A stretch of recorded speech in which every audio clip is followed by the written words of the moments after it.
यो धनुषा जिल्लाको जनकपुर जयनगर जोड्ने रेलवेको लिक हो।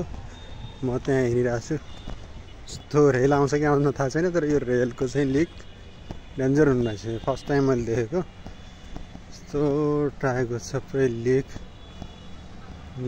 रेल आएको छ कि छैन भन्ने थाहा छैन। यहाँ चाहिँ रेलको लिकमा चाहिँ म हिँडिरहेको छु।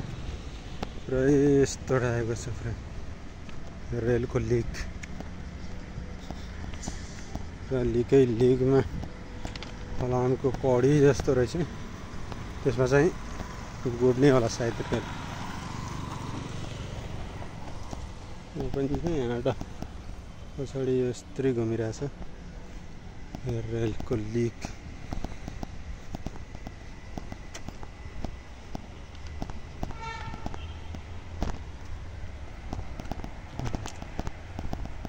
अहिले चाहिँ यो सायद बन्द भएर होला यो रेल चाहिँ।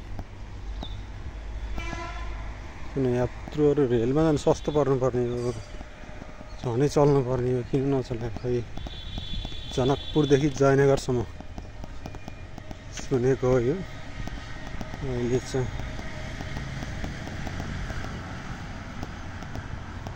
प्रत्यक्ष देखियो।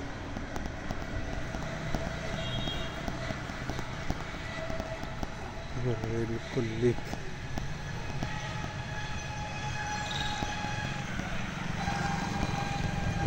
प्रहरीसँग छ यो।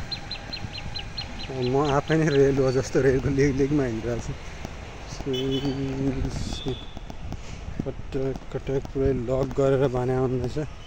पिलर बनाएर पिलरमा लक गरेर बानेको हुँदो रहेछ यो लिक।